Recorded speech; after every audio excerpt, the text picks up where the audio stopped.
Assalamualaikum warahmatullahi wabarakatuh. Nama saya Aisyah Fadilah Priantoro. Kali ini saya akan membacakan presentasi materi teori struktur modal yang bagaimana ini sebagai tugas sesi 8 manajemen keuangan lanjutan. Saya mulai saja. Teori struktur modal. 1. Pendekatan tradisional. Pendekatan tradisional berpendapat akan adanya struktur modal yang optimal. Dengan kata lain, struktur modal mempunyai pengaruh terhadap nilai perusahaan. Struktur modal bisa dirubah-rubah agar bisa diperoleh nilai perusahaan yang optimal. 2. Pendekatan Modigliani dan Miller, MM. Pada tahun 1950-an, dua orang ekonom menentang pandangan tradisional struktur modal. Mereka berpendapat bahwa struktur modal tidak mempengaruhi nilai perusahaan. Kemudian, pada awal tahun 1960-an, kedua ekonom tersebut memasukkan faktor pajak ke dalam analisis mereka. Mereka sampai pada kesimpulan bahwa nilai perusahaan dengan hutang lebih tinggi dibandingkan dengan nilai perusahaan tanpa hutang. Kenaikan nilai tersebut dikarenakan adanya penghematan pajak dari penggunaan hutang. Proposisi MM tanpa pajak. MM mengajukan beberapa asumsi untuk membangun teori mereka. 1. Tiada pajak, tidak ada biaya transaksi. 3. Individu dan perusahaan meminjam pada tingkat yang sama. Dengan asumsi-asumsi tersebut, MM mengajukan dua proposisi yang dikenal sebagai proposisi MM tanpa pajak. Proposisi 1 tanpa pajak. Nilai perusahaan yang menggunakan hutang akan sama dengan nilai perusahaan yang tidak menggunakan hutang sebagai berikut ini. FL sama dengan FU, di mana FL sama dengan nilai untuk perusahaan yang menggunakan hutang. Value for leveraged companies. FU, nilai untuk perusahaan yang tidak menggunakan hutang. 100% saham atau value for unleveraged companies. Dengan kata lain, dalam kondisi tanpa pajak, Modigliani dan Miller berpendapat bahwa struktur modal tidak mempengaruhi nilai perusahaan. Tingkat keuntungan dan risiko usaha, keputusan investasi yang akan memengaruhi nilai perusahaan, bukannya keputusan pendanaan. Proposisi 2 tanpa pajak. Proposisi 2 mengatakan bahwa tingkat keuntungan yang disyaratkan untuk perusahaan yang menggunakan hutang naik proporsional terhadap peningkatan rasio hutang dengan saham. KS sama dengan KO ditambah B dibagi S tutup buka KO dikurang KB tutup kurung, di mana KS sama dengan tingkat keuntungan yang disyaratkan untuk saham, KO sama dengan tingkat keuntungan yang disyaratkan untuk saham perusahaan tanpa hutang. B/S rasio hutang dengan saham, KB tingkat keuntungan yang disyaratkan untuk hutang tingkat bunga.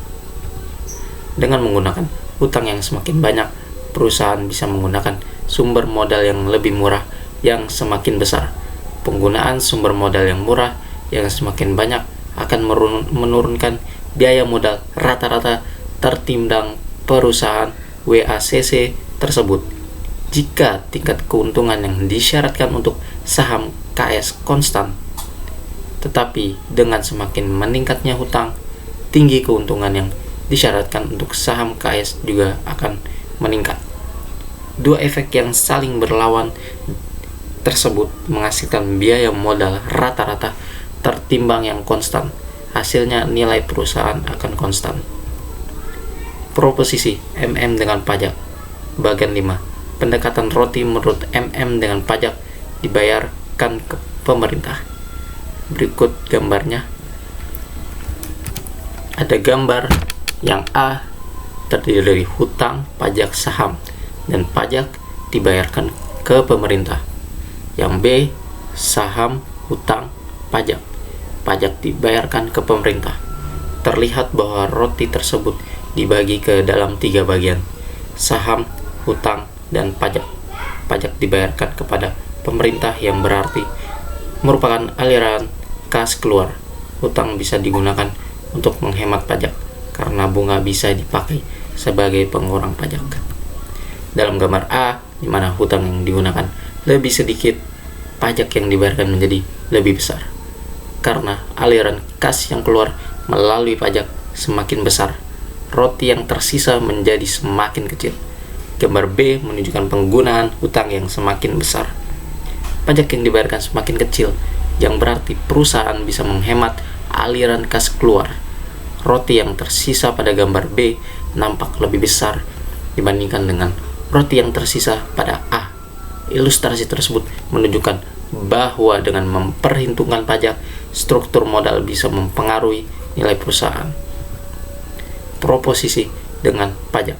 Nilai perusahaan dengan hutang akan sama dengan nilai perusahaan tanpa hutang plus penghematan pajak karena bunga hutang. Formula untuk pernyataan berikut: LFL sama dengan FU ditambah TCB EBIT kurung buka 1 min TC kurung tutup TC dikali KB dikali B sama dengan KO ditambah KB, di mana TC sama dengan tingkat pajak perusahaan, B sama dengan besarnya hutang, KS sama dengan tingkat keuntungan yang disyaratkan untuk saham, KB sama dengan tingkat keuntungan hutang tingkat bunga, KO sama dengan tingkat keuntungan yang disyaratkan untuk saham perusahaan tanpa hutang, EBIT sama dengan earning before interest and tax, pendapatan sebelum pajak dan bunga. Nilai perusahaan tanpa hutang merupakan present value dari tingkat keuntungan EBIT, earning before interest and tax, didiskontokan dengan biaya modal saham tanpa hutang, KO. Penghematan bunga didiskontokan dengan biaya modal hutang, KB. Perbedaan diskonto tersebut disebabkan karena resiko yang berbeda antara EBIT aliran kas untuk pemegang saham dengan bunga aliran kas untuk pemegang hutang. Proposisi 2 dengan pajak. Proposisi 2 dengan pajak mengatakan bahwa biaya modal saham akan meningkat dengan semakin meningkatnya hutang, tetapi penghematan diri dari pajak akan lebih besar dibandingkan dengan penurunan nilai karena kenaikan biaya modal saham. Pernyataan tersebut bisa dituliskan KS sama dengan KO ditambah B dibagi S tutup buka 1 dikurang TC tutup kurung tutup buka lagi KO dikurang KB tutup kurung. Formula tersebut mempunyai implikasi bahwa penggunaan hutang yang semakin banyak akan meningkatkan biaya modal saham, tetapi penggunaan hutang yang lebih banyak berarti menggunakan modal yang lebih murah. B. Modal hutang lebih kecil dibandingkan biaya modal saham akan menurunkan biaya modal rata-rata tertimbang meski biaya modal sahamnya meningkat. Teori MM tersebut sangat kontroversial. Implikasi teori tersebut adalah perusahaan sebaiknya menggunakan hutang sebanyak-banyaknya, 99% sebagai contoh. Tetapi dalam kenyataan tidak ada perusahaan yang mempunyai hutang sebesar tersebut. 3. Teori trade-off dalam struktur modal. Dalam kenyataan ada hal-hal yang membuat perusahaan tidak bisa menggunakan hutang sebanyak-banyaknya. Satu hal yang terpenting adalah dengan semakin tingginya hutang akan semakin tingginya kemungkinan probabilitas kebangkrutan. Biaya kebangkrutan tersebut bisa cukup signifikan. Penelitian di luar negeri menunjukkan biaya kebangkrutan bisa mencapai sekitar 20% dari nilai perusahaan. Biaya tersebut mencakup 2 hal. Satu, biaya langsung, biaya yang dikeluarkan untuk membayar biaya administrasi, biaya pengacara, biaya akuntan, dan biaya lainnya yang sejenis. 2. Biaya tidak langsung, biaya yang terjadi karena dalam kondisi kebangkrutan perusahaan lain atau pihak lain tidak mau berhubungan dengan perusahaan secara normal. Misal, supplier barangkali tidak akan mau memasok barang karena mengkhawatirkan kemungkinan tidak terbayar. Biaya lain dari peningkatan hutang adalah meningkatnya biaya keagenan hutang, agency cost of debt. Jika hutang meningkat, maka konflik antara pemegang hutang dengan pemegang saham akan meningkat karena potensi kerugian yang dialami oleh pemegang hutang akan meningkat. Dalam situasi tersebut, pemegang hutang akan semakin meningkatkan pengawasan monitoring terhadap perusahaan. Pengawasan bisa dilakukan dalam bentuk biaya-biaya monitoring, persyaratan yang lebih ketat, menambah jumlah angkutan, dan bisa juga dalam bentuk kenaikan tingkat bunga dengan memasukkan biaya keagenan persamaan nilai perusahaan di atas bisa diperluas sebagai berikut ini. FL sama dengan FU ditambah PF penghematan pajak dikurang dalam kurung PF biaya kebangkrutan dalam ditambah PF biaya keagenan tutup kurung. Dengan demikian, gabungan antara teori struktur modal Modigliani-Miller dengan memasukkan biaya kebangkrutan dan biaya keagenan mengindikasikan adanya trade-off antara penghematan pajak dari hutang dengan biaya kebangkrutan. Teori tersebut kemudian dikenal sebagai teori trade-off struktur modal atau static trade-off capital struktur teori. Tetapi teori tersebut tidak memberikan formula yang pasti yang bisa memberi petunjuk beberapa tingkat hutang yang optimal. 4. Model Miller dengan pajak perusahaan dan personal. Modigliani dan Miller mengembangkan model struktur modal tanpa pajak dan dengan pajak. Nilai perusahaan dengan pajak lebih tinggi dibandingkan nilai perusahaan tanpa pajak. Selisih tersebut diperoleh melalui penghematan pajak karena bunga bisa dipakai untuk mengurangi pajak. Penghematan pajak tersebut bisa dihitung sebagai berikut ini. Penghematan pajak sama dengan FL dikurang FU sama dengan TC dikali B. Miller sendiri kemudian mengembangkan model struktur modal dengan memasukkan pajak personal. Pemegang saham dan pemegang hutang harus membayar pajak jika menerima dividen untuk pemegang saham atau bunga untuk pemegang hutang. Menurut Miller, nilai perusahaan yang menggunakan hutang setelah memasukkan pajak personal adalah sebagai berikut ini. FL sama dengan FU ditambah kurung buka 1 dikurang kurung buka lagi, dan kurung buka tersebut 1 dikurang TC dikurung tutup kurung buka 1 dikurang TS kurung tutup dan kurung tutup B, dan di bawahnya kurung buka 1 dikurang TB kurung tutup, di mana VL sama dengan nilai perusahaan dengan hutang, FU sama dengan nilai perusahaan tanpa hutang, TC sama dengan tingkat pajak perusahaan, TS sama dengan tingkat pajak pemegang saham atas dividen dan capital gain, TB sama dengan tingkat pajak untuk pemegang hutang atas bunga, B sama dengan hutang. Menurut model tersebut, tujuan yang ingin dicapai adalah tidak hanya meminimalkan pajak perusahaan, tetapi meminimalkan total pajak yang harus dibayarkan, pajak perusahaan, pajak atas pemegang saham, dan pajak atas pemegang hutang. Model persamaan di atas mempunyai beberapa implikasi jika kurung buka 1 min TB kurung tutup sama dengan kurung buka 1 min TC kurung tutup kurung buka 1 min TS kurung tutup. Maka persamaan di atas menjadi FL sama dengan FU ditambah kurung buka 1 min 1 kurung tutup B sama dengan FU. Dengan kata lain, pada kondisi tersebut nilai perusahaan dengan hutang sama dengan nilai perusahaan tanpa hutang. Tidak ada penghematan pajak atas bunga hutang.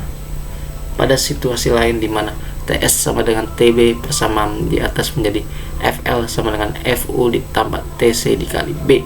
Persamaan tersebut menunjukkan bahwa nilai perusahaan dengan hutang sama dengan nilai perusahaan tanpa hutang ditambah penghematan pajak karena bunga hutang. Persamaan tersebut sama dengan argumen MM dengan pajak. Dua situasi di atas merupakan situasi ekstrim. Pada situasi kebanyakan nilai FL akan berada di antara nilai FU dan nilai FU ditambah TC dikali B. 5. Pecking order theory. Teori trade-off mempunyai implikasi bahwa manajer akan berpikir dalam kerangka trade-off antara penghematan pajak dan biaya kebangkrutan dalam penentuan struktur modal. Dalam kenyataan empiris, nampaknya jarang manajer keuangan yang berpikir demikian. Seorang akademisi Donaldson 1991 melakukan pengamatan terhadap perilaku struktur modal perusahaan di Amerika Serikat. Pengamatannya menunjukkan bahwa perusahaan yang mempunyai keuntungan yang tinggi ternyata cenderung menggunakan utang yang lebih rendah. Secara spesifik, perusahaan mempunyai urutan preferensi dalam penggunaan dana. Skenario urutan dalam pecking order teori adalah sebagai berikut ini. 1. Perusahaan memilih pendanaan internal. Dana internal tersebut diperoleh dari laba keuntungan yang dihasilkan dari kegiatan perusahaan. 2. Perusahaan menghitung target rasio pembayaran didasarkan pada perkiraan kesempatan investasi. 3.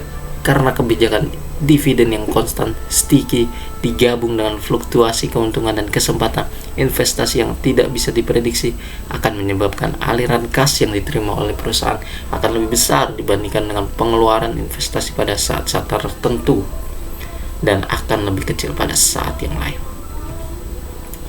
4. Jika pendanaan eksternal diperlukan, perusahaan akan mengeluarkan surat berharga yang paling aman terlebih dulu. Perusahaan akan memulai dengan hutang, kemudian dengan surat berharga campuran hybrid seperti obligasi konvertibel, dan kemudian barangkali saham sebagai pilihan terakhir. Teori tersebut tidak mengindikasikan target struktur modal. Teori tersebut menjelaskan urut-urutan pendanaan. Manajer keuangan tidak memperhitungkan tingkat hutang yang optimal. Kebutuhan dana ditentukan oleh kebutuhan investasi. Teori pecking order bisa menjelaskan kenapa perusahaan yang mempunyai tingkat keuntungan yang tinggi justru mempunyai tingkat hutang yang lebih kecil. 6. Teori asimetri informasi dan signaling. Konsep signaling dan asimetri informasi berkaitan erat. Teori asimetri mengatakan bahwa pihak-pihak yang berkaitan dengan perusahaan tidak mempunyai informasi yang sama mengenai prospek dan risiko perusahaan. Pihak tertentu mempunyai informasi yang lebih baik dibandingkan pihak lainnya. 6.1 Myers dan Maslov 1977. Menurut Myers dan Maslov 1977, ada asimetri informasi antara manajer dengan pihak luar. Manajer mempunyai informasi yang lebih lengkap mengenai kondisi perusahaan dibandingkan dengan pihak luar. Signaling Ross 1977. Ross 1977 mengembangkan model di mana struktur modal penggunaan utang merupakan signal yang disampaikan oleh manajer ke pasar. Jika manajer mempunyai keyakinan bahwa prospek perusahaan baik dan karenanya ingin agar saham meningkat, ia ingin mengkomunikasikan hal tersebut ke investor. Manajer bisa menggunakan hutang lebih banyak sehingga signal yang lebih kredibel, karena perusahaan yang meningkatkan hutang bisa dipandang sebagai perusahaan yang yakin dengan prospek perusahaan di masa mendatang. Investor diharapkan akan menangkap signal tersebut, signal bahwa perusahaan mempunyai prospek yang baik. Dengan demikian, hutang merupakan tanda atau signal positif. 7. Teori lainnya, pendekatan teori keagenan agency approach. Menurut pendekatan ini, struktur modal disusun untuk mengurangi konflik antar berbagai kelompok kepentingan. Konflik antara pemegang saham dengan manajer adalah konsep free cash flow. Jensen 1985. Free cash flow dalam konteks ini didefinisikan sebagai aliran kas yang tersisa sesudah semua usulan investasi dengan MPV positif didanai. Tetapi ada kecenderungan manajer ingin menahan sumber daya termasuk free cash flow sehingga mempunyai kontrol atas sumber daya tersebut. Utang bisa dianggap sebagai cara untuk mengurangi konflik keagenan free cash flow. Jika perusahaan menggunakan hutang, maka manajer akan dipaksa untuk mengeluarkan kas dari perusahaan untuk membayar bunga. Pendekatan interaksi produk atau input dengan pasar. Model ini berangkat dari teori organisasi industri dan relatif baru dibandingkan teori lainnya. Ada dua kategori dalam pendekatan ini. 1. Menjelaskan hubungan antara struktur modal perusahaan dengan strategi, dan 2. Menjelaskan hubungan antara struktur modal dengan karakteristik produk atau input. Kontes atas pengendalian perusahaan. Beberapa penemuan pendekatan ini ada perusahaan yang menjadi target dalam pengambil alihan akan meningkatkan tingkat hutangnya dan mengakibatkan kenaikan harga saham. Tingkat hutang berhubungan negatif dengan kemungkinan sukses tender offer, penawaran terbuka pada proses pengambilan alihan usaha. Baiklah, presentasi sudah habis, cukup di sini. Terima kasih. Wassalamualaikum warahmatullahi wabarakatuh.